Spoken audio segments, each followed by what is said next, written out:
talk about how to say no. Now, for those of you who are new, how to say no is referring to when you get a piece of furniture that comes through your back door that may not be sellable, or it may be stained, or it may be broke, or it may have like a smell of smoke on it. How many of you are utilizing the how to say no? How's it going? Pretty well, actually. Pretty well? Pretty well. Is it easier for you to say no? Yeah, I don't have much trouble with it. I don't often have too much trouble with the donors. Sometimes I get a little sad. You know, it's kind of part of it, but it goes, yeah. Do you use the little sheet that I gave you? Yep. Okay. Particularly if they're, you know, moving or if they're emptying out somebody's house. Yes. I'll definitely give them one of those because it saves both of us a lot of time. Exactly, exactly. I'm going to pass these around for those of you who may not be aware of this little piece of information. Yeah, and tell them what you accept.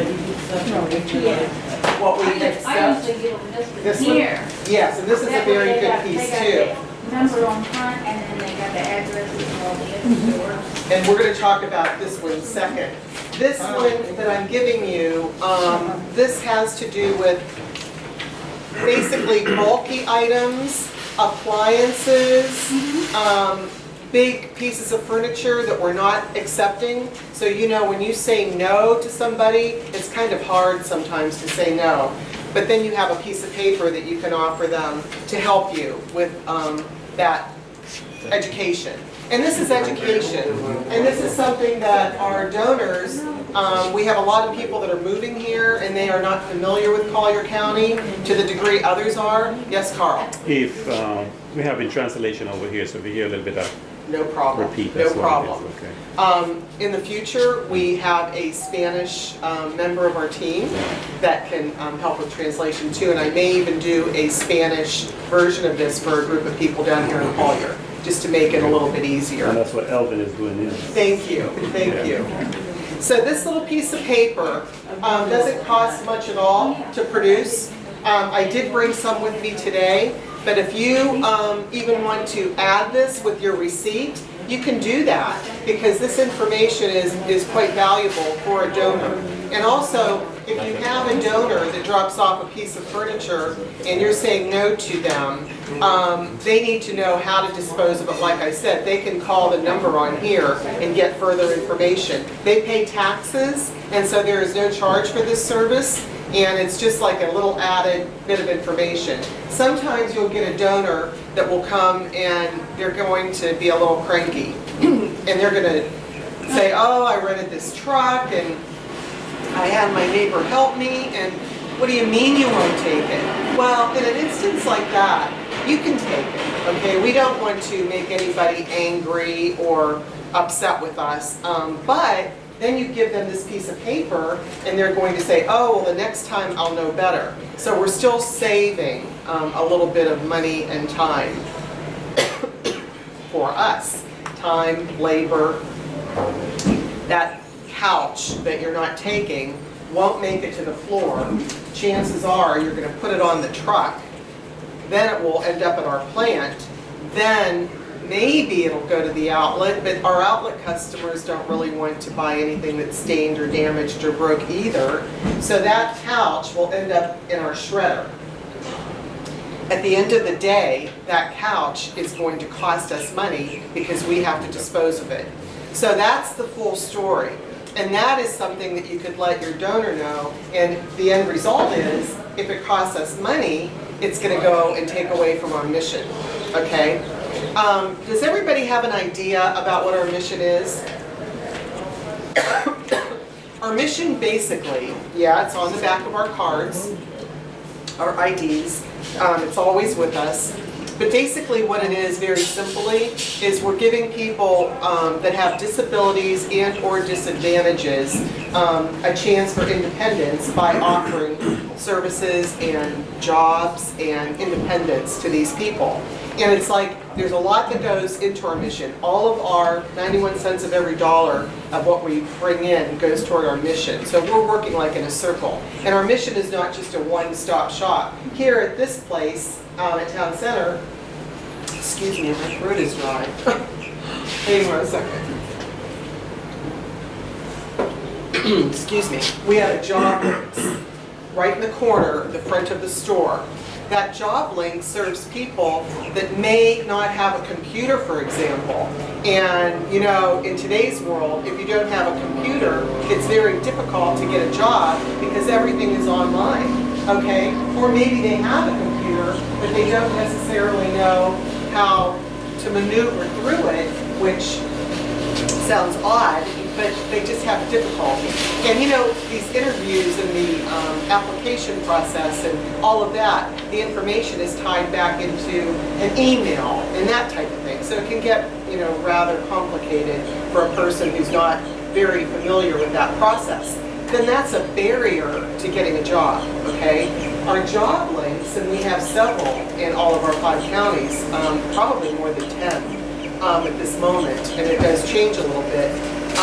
We have people in their staff that will assist those folks and help them find a job. And it may not be a job just with Goodwill, but it's a job in our community. And they're very, very beneficial. Some of our job links are affiliated with United Way and other organizations, but at the end of the day, that is just one way that our mission supports the community.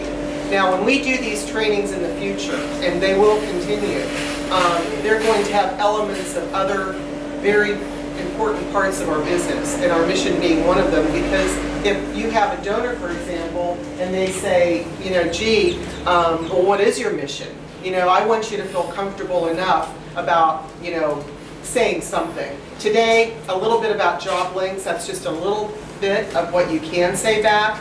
But we want to educate our donors. We want them to know that we're good stewards. The reason we're saying no goes back to an expense issue. You're more than welcome to state that. And if questioned, you know, what's your mission? You can even use your card. You know, you have it on you at all times on your name badge. And you can explain it and even show that to the donor. So you're educating, and that's really a really important part of why we're here today, because we want you to be able to handle your job in a professional manner. And you know, you've heard knowledge is power before. It's so true. The more knowledge you have about something, the better you can explain that to our donor. Remember another thing about our donors. We have a lot of competition around us. In fact, as I was driving here this morning, I take airport pulling, and there you are, St. Matthew's House, and then I didn't pass it, but the other St. Matthew's House. Very, very sophisticated stores. And they have a very good mission too, which, you know, we think a lot of. They do a lot of great things in our community. But make no mistake, we would like donations to come through your back door, through your ABC. And it's just really, really critical that you know a little bit about our mission too, because believe me, they talk about their mission to their donors all the time. And St. Matthew's House is not the only thrift nonprofit in your area. There are many. So just keep that in mind. We're going to talk about customer service a little bit more, but I want to finish this little piece. You're so fortunate in Collier County because your recycling centers are extremely large, sophisticated. They take a lot from your residents. It's amazing. I mean, if you haven't been to one of those, you know, take the time. Household hazardous waste, which Mindy's going to talk about, they take that. I believe they're closed on Mondays, but they're open Tuesday through Saturday. And they're very, very customer residential friendly, because your tax dollars down here pay for those as well. And now they've even upped their game, and they're doing shredding. And I think they do that a couple times a month for free. So you really, really have a benefit. For those of us who live in Lee County, we don't have the same type of situation there. We have one place where we can take household hazardous material, tires, things of that sort. So you're fortunate, and your donors are really fortunate to have those facilities. Now I do want to show you this. Do you have these at your door? This is from Collier County, okay? And on the back side, they list all of the addresses and the hours. Yes, they're open Tuesday through Saturday, and they're really, really awesome.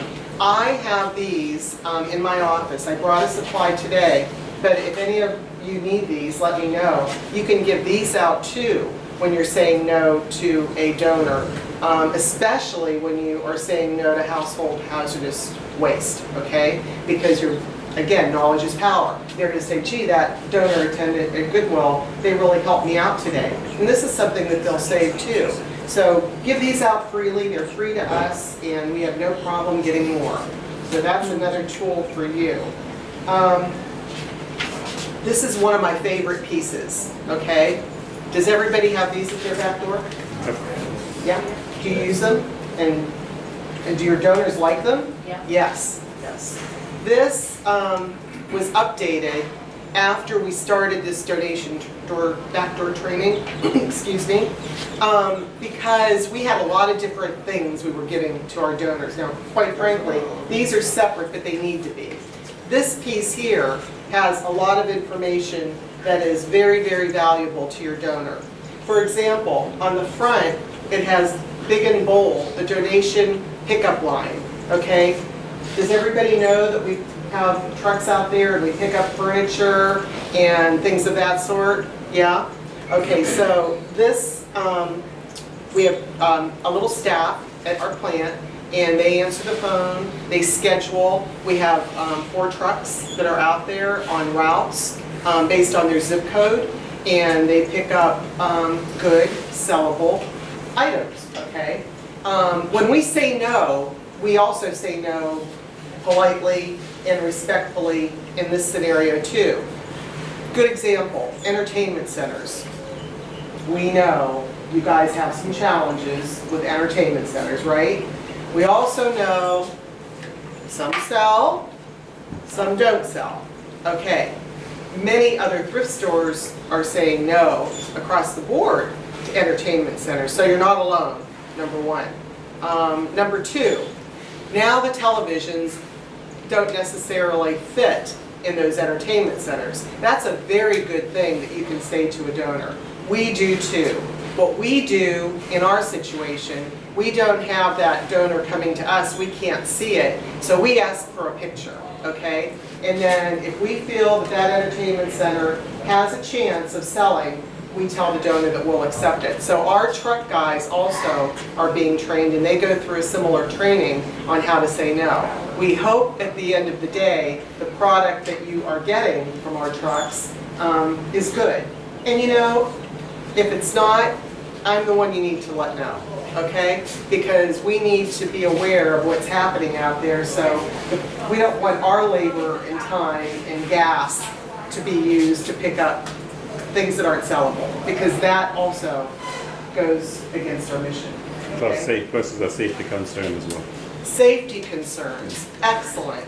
That too we worry about. Some of those entertainment centers are monsters. I mean, they're big, they're heavy, and when that customer or that donor paid for it, thousands of dollars, okay, because of the weight of the wood, and it's just a very expensive piece. Now, if it comes in 3 sections, sometimes what we do is we'll take the last 2 or the end section, because they're like bookcases and they look a little bit different. I know, I'm trying.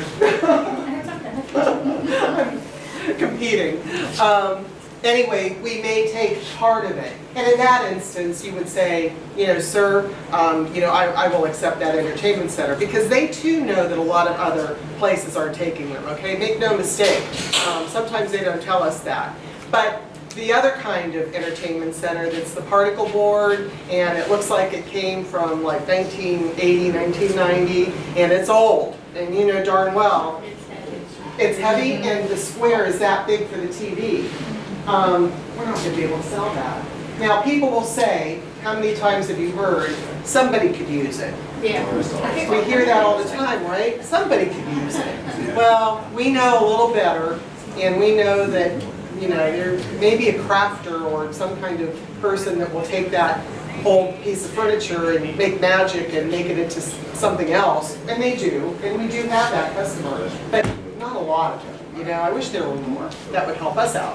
But you're saying no to that piece of furniture too, the same way our truck drivers do. So please know that when you get an entertainment center, do the best you can with that item, and if you have to take it, okay? We don't want anyone to get angry, and if it happens to come back to the plant, we can send that on to maybe Williston or LaBelle, and maybe that customer, we have a lot of different residential areas and demographics. Your customer may not purchase that, but maybe somebody in one of the counties will. So anyway, I just wanted you to know that transportation is with you on that. That was a long part of the donation pickup, but I want everyone to be aware of that. We have VIP perks on here. I'm going to interrupt Deborah. How many VIP perks participants do we have? 79,000. 79,000 people are signed up with our reward program. That is amazing. As you know, we, for those of you who have been around, we had the little donor stamp card that was at the back door, and every time it was filled up, they could turn it in. How many times did you get one little item, a book, and you'd have to stamp that card? That was very frustrating. And we did away with that, okay? Then we did away with the preferred card that you, after you stamp for $10, each purchase of $10, yeah, the blue one. At the register. That one was a little bit more challenging, but we were fortunate to have a great rollout and introduce VIP perks, and now we have almost 80,000 people signed up. They get discounts in their email, it brings them into our store, all of that great stuff. So that information is on this piece too, okay? Then on the inside, the donation tracker, which I will talk about in a second. This donation tracker is different because for those people that want to go online and register what they donated and assess a little value to it, which we don't do, and then at the end of the year they can use it for their tax records. You know, this is very, very handy. Thank you for that. And then this is another little piece that you can hand them to go home with. Then this is another part of what we do, donor concierge. Does everybody know what that is, donor concierge? Donor concierge is under my group too. We have 1 to 2 dedicated trucks to large pickups. For example, yesterday we did a large pack-up of the entire home, including all of the appliances, which I know you don't take here, but we do take at the plant, and we use them sometimes in our stores. But we did a pack-up. We used, you know, we always use hoppers, containers, sometimes we use a Gaylord or two, and we literally pack up the dishes and the little knickknacks and all the linens and the furniture too. And we have a team that goes out and does that. It's complimentary, no charge, and people really, really appreciate that. So that information is on this too.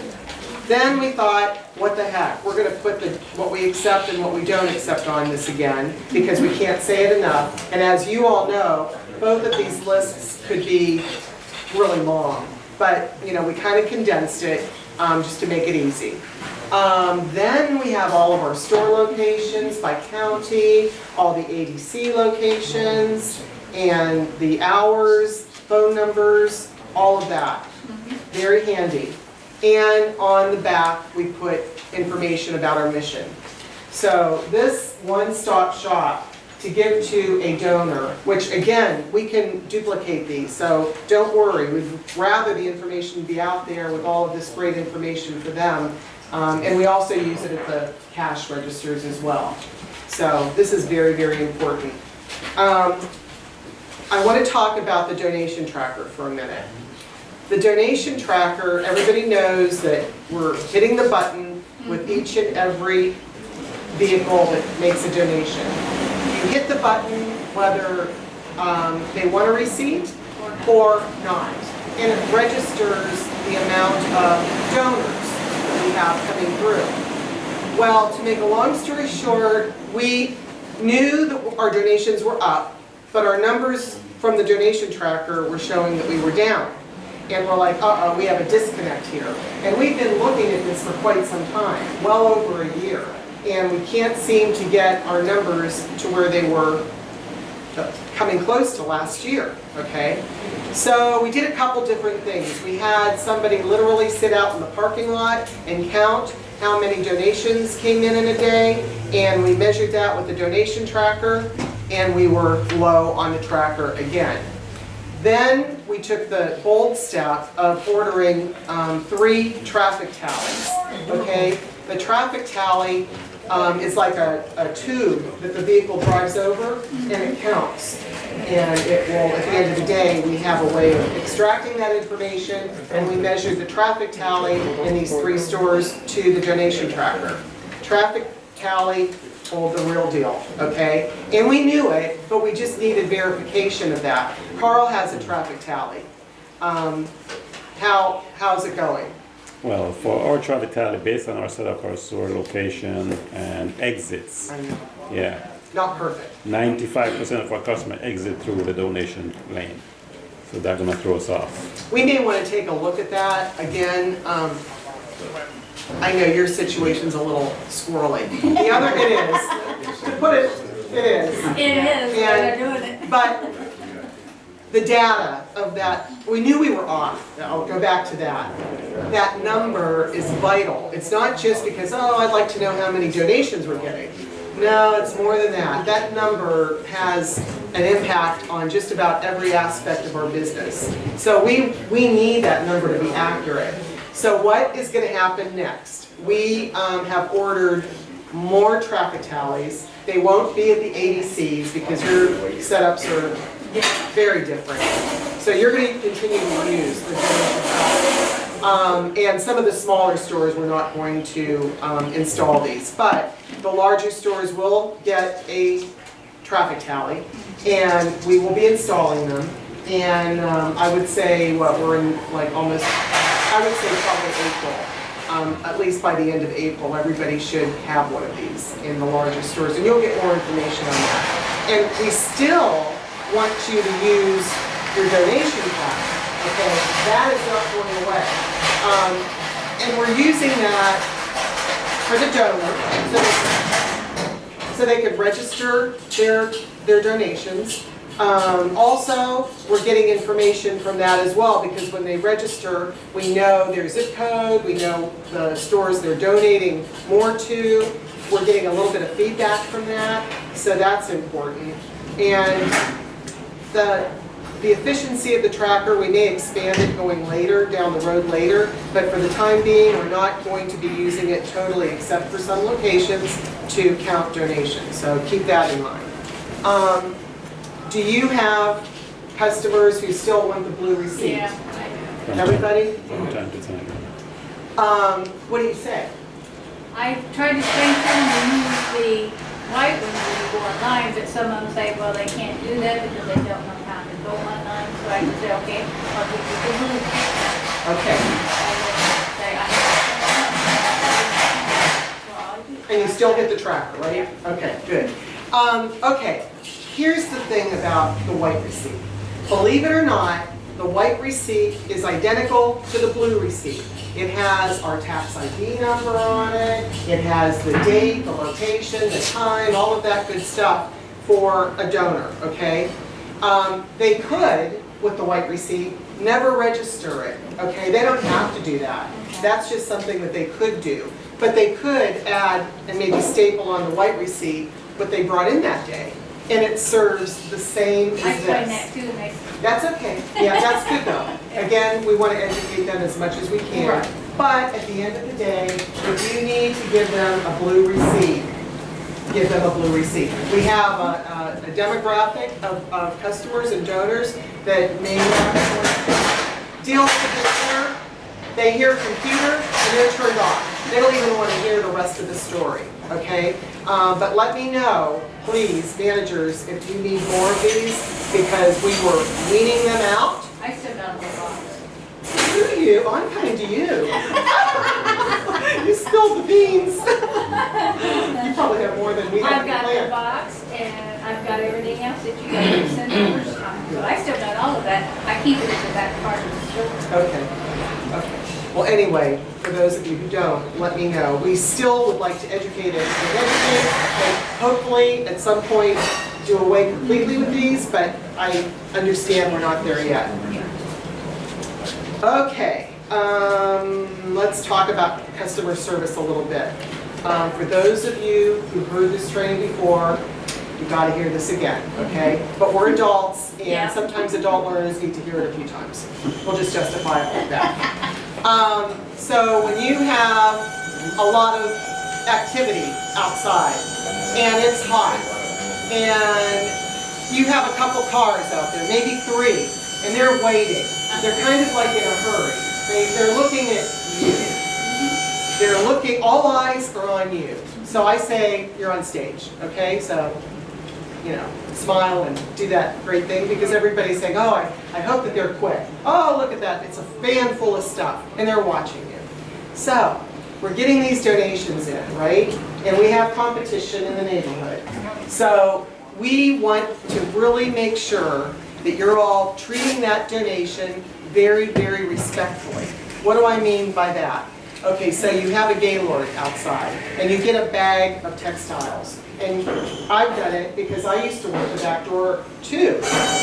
And you do one of those numbers, and you're throwing that bag into this kind of dirty, dingy box. Okay, they're not the cleanest. And they're like, wow. Or they hand you a box, and on top it looks like it's all linens, but underneath you don't know it because you can't see it, and there's glasses, and they're protecting the glass with the linens. Our donors don't separate wares and textiles all the time. They put everything in one box or one bag, and here you go. So if you were to toss that, then you would be dealing with broken glass, okay? Another instance, there was somebody that told me that they were donating, or they did donate, a beautiful house. It's a little, what do you call this? Dollhouse, thank you. And, you know, it was in really, really good condition, and it was sentimental because her little girl's growing up and she's donating this beautiful toy that her daughter loved. What does the attendant do? Throws it. It broke, you know, and it was like, oh my gosh, you know, we can't do that. So remember, treat those donations very, very respectfully, and let that's just one more thing. It's like an unspoken thing. They notice that, and are yes. I usually, if I got something like that, and if I got the containers or an empty hopper, I put it in that, and then I just mark it and I set it aside. I don't put it all in one That's area. fine. That's even better. You know, the more you can do that. Now, some of these stores that have boom, boom, boom, they're in a hurry, and you know, sometimes that's not always possible.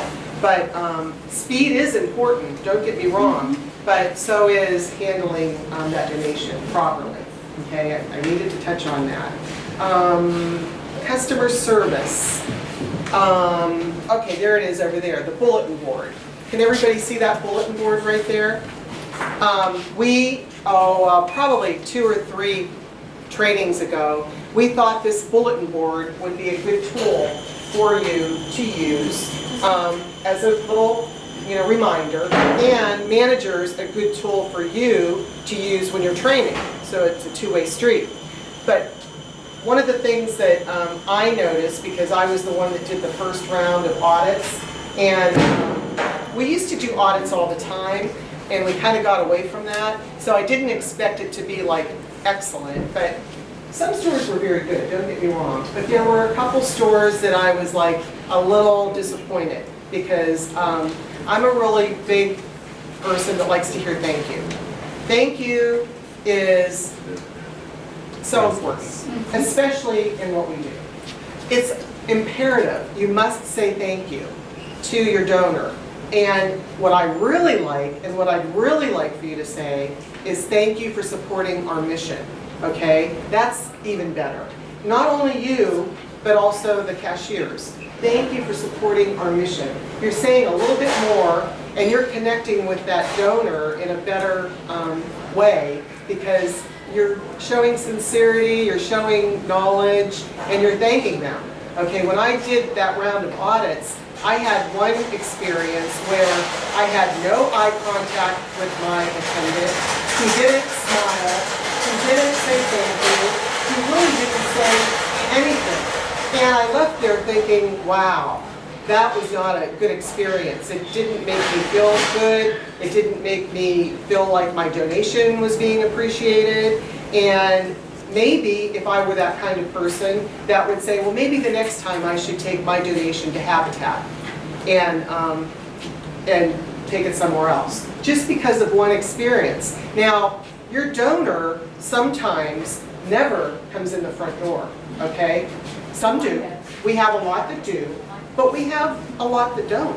And you know, you're making an impression. Sometimes you're that only one person that will ever connect with a Collier County resident, you know, and we want to spread that sincerity and all of that. I could talk to you about customer service for an hour. I'm not going to do that, but I will say that don't forget to smile and say thank you is a really, really important part of your job. And if you're having a bad day, and we all have bad days, try to leave that bad day baggage at the door when you come into work. That's even better. Leave it at home. And come in, and you know, generally people, you know, they want to see you in a good mood, and they want you to smile and say thank you. So do that, and that will go a long way. That board also has the same information, okay, on there. It has this on there, and it has this donation audit up there as well. We have been doing a better job of doing donation audits, and it's hopefully somebody that's incognito, you know, that's probably an employee, or maybe the employee's spouse, that will go through and rate you on some things, okay? And I'm just going to read them to you. Attendant present, clean and organized donation area. Attendant wearing uniform and name tag. Attendant smiles and greets donor. Attendant unloaded donation. Attendant offered receipt and used donation tracker. Attendant knew the steps for donation tracker, which is inside here. Knows the computer and TV policy. Attendant was quick, efficient, and thanked the donor. And then on that, we do a little furniture review inside the store to see what kind of furniture you're accepting. So that's kind of the way it goes. Now let me just say this, they're getting better. They're getting better. I'm getting these, and I'm very, very pleased to say that we've stepped up our game, and we're thankful for that. Training is a really important part of this, because we want everyone to know what is expected of you, you know, with each and every donation that you get. But I do want to ask a couple questions on this. Does everybody know our TV policy? Yes. You want to tell me? We can accept the flat screen TVs, but we cannot accept the big bulky ones. Very good. Because they are outdated and they do not sell back it on the floor. And to add one more point to that, we have to pay to get rid of it. So that's one more expense, okay? So, yeah, very important. Computers we take, and you can let your donor be assured that we wipe them clean, okay? We do that because what if there was information on that computer that was immoral or something, and that computer gets out into the public and we didn't take care of it, or it had financial information on there, we would be liable. So we clean every single computer that comes through, okay? Anything on this? Any question on these audits? Thank you for stepping up the game and doing a good job with those. Okay. Let's see here. I'm going to talk about lost donations. Okay, some of you have heard this before, but I want to say it again. you're at the back door, okay? You have a donor that donated something in error. Now, it's one of two things. It's either sentimental or it's valuable, okay? And in either case, we want to try to find that item for the donor. And we want to give it back to them if we do find it. We know that once it leaves this facility, that it has a really, really difficult time of being found. Mainly because we have so many stores and we have the plant and we have all of that and it goes out on the truck and we aren't going to track that donation. Okay, that would be not in our best interest. But manager would get involved with you and the manager would then kind of evaluate the situation and know whether or not we have a chance. And be honest with the donor, if they're really adamant, get me involved, email me, and then I'll do my thing with that donor. But here's what we don't want to happen. We don't want you really to mention the plant, okay? The plant is, in their mind, a small place, probably not a big place, and they can't even imagine how many gaylords and things we have coming in and out of there. In the outlet, needle in the haystack, that item would end up in the outlet, okay? Chances of that are very slim. And we have scenarios where people come in to the plant. When they hear plant, they're like looking it up on the internet. Oh my gosh, it's on Tice, let's go. And we had a couple there that donated, that had an argument, okay? And the girlfriend donated the boyfriend's golf shirts, golf clubs, everything related to golf. And he was a caddy, okay? So they must have made up, and they're there together, and they want to go through our plant to find his items, right? Well, anyway, we did go to e-commerce. We did find some of the items, not nearly all of the items, and that was it. That's all we could do. We were lucky to even find that. But by them coming to the plant puts a burden on the plant. It puts a burden on us, and we could handle all of this very easily with an email and a phone call. And it's really best, managers, not to go into the trail of the merchandise, but just kind of to let them know that we're going to do the best we can do. But direct those to me, okay? And everybody encounters them. I get them at least once or twice a week. I'm looking for a red furry blanket right now, sentimental, and the man called me 2 times. So this is really important to him and his mother. So I wanted to talk about that. Okay, I'm doing pretty good. Is there any questions or concerns from all of you? Anything that is on your mind? I got, how you was just saying if they got something sentimental, right?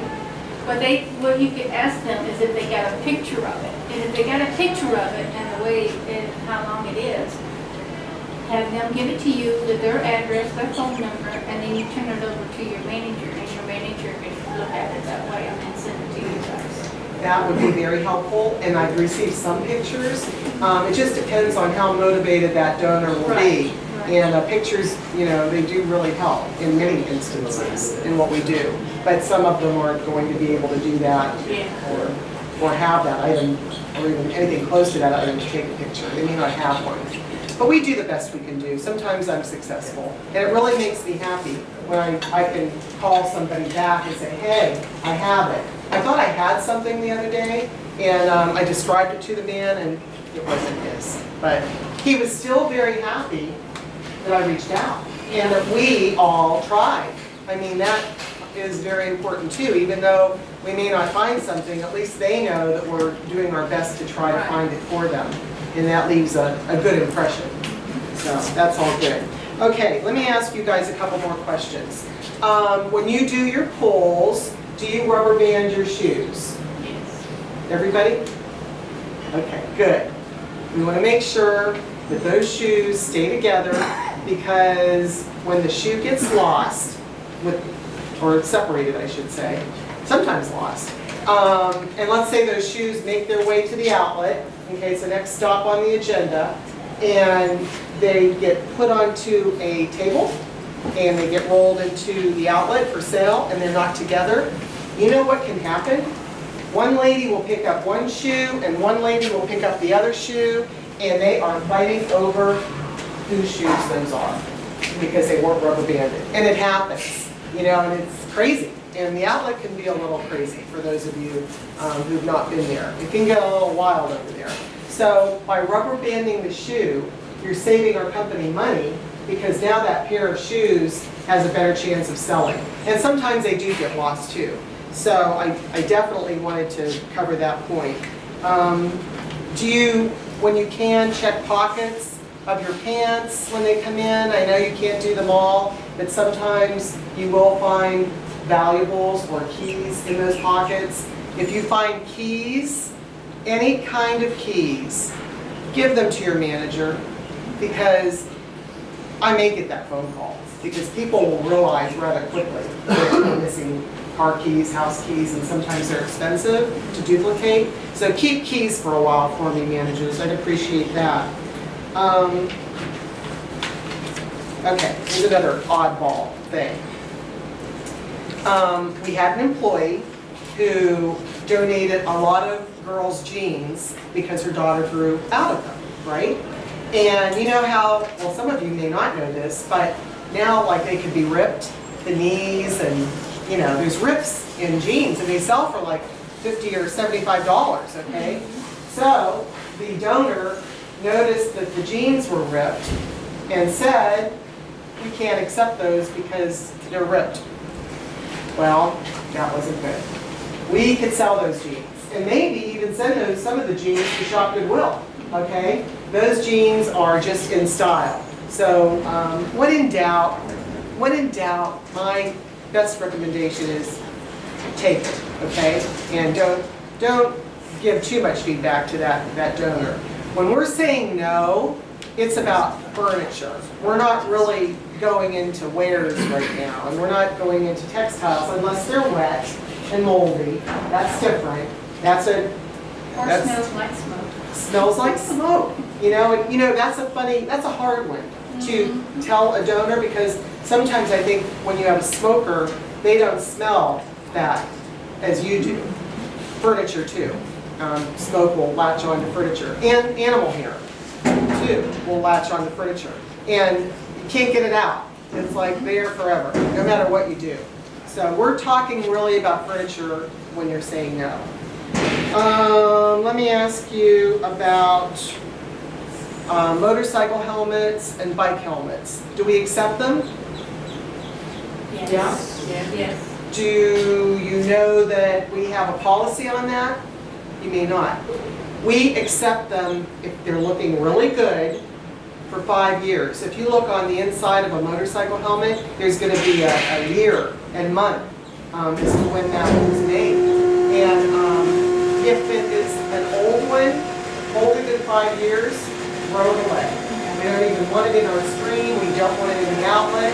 And it may look really, really good, but we would be liable to sell that motorcycle helmet because we may not see the damage or whatever could be wrong with it. Also, cracks. You don't always see that crack.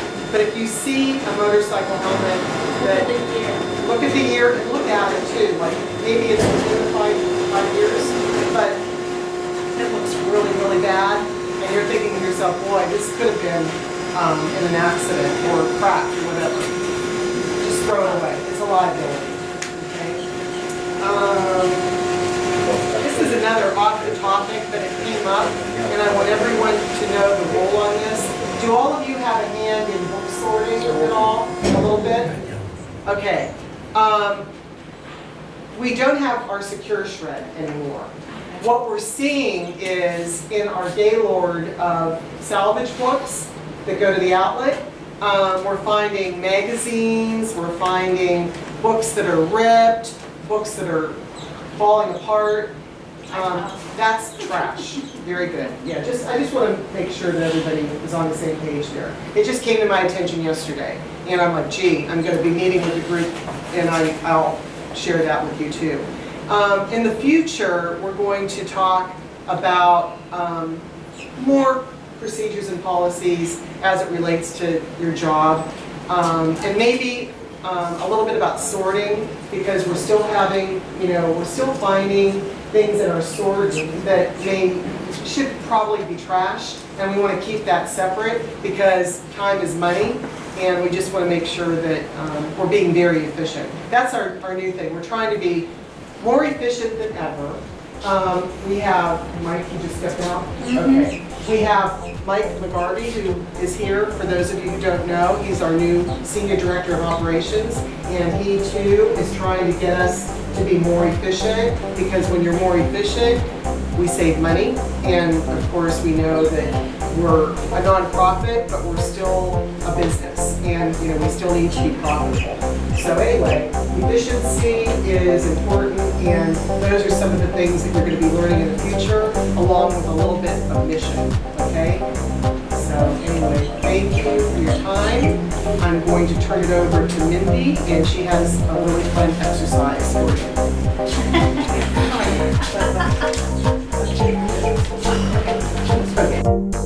Okay.